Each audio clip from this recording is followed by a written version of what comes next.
નમસ્કાર, હું છું doctor Bhavesh Thakkar, slim and smile Ayurveda. આજે આપણે આપણા પેશન્ટ રીટાબેન પટેલ સાથે વાત કરીશું. રીટાબેને 2 જ મહિનામાં એમનું 10 કિલો વજન ઘટાડ્યું છે. તો આવો રીટાબેન સાથે વાત કરીએ. શું નામ છે આપનું? રીટાબેન દિનેશભાઈ પટેલ. કેટલું વજન હતું પહેલા આપણું? પહેલા 90-500. 90-500. અત્યારે 80 થઈ ગયું. 80 કિલો. મતલબ એમનું 2 મહિનામાં 10.5 કિલો જેટલું વજન ઘટ્યું છે. પહેલા આપણને શું તકલીફ હતી? મને કમરની, ઢીંચણની અને પગની પાની બહુ દુખતી. મતલબ એમને કમરનો દુખાવો હતો, ઢીંચણનો દુખાવો હતો અને પગની પાનીમાં દુખાવો થતો હતો.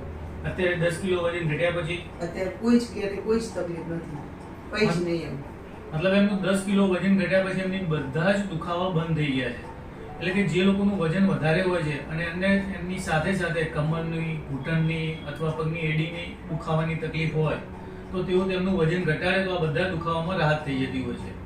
રીટાબેનની હજુ ટ્રીટમેન્ટ ચાલુ જ છે. એમને 2 મહિનામાં 10 કિલો વજન ઘટાડ્યું છે. હજુ બીજું 10 કિલો ઘટાડવાનું છે. Thank you.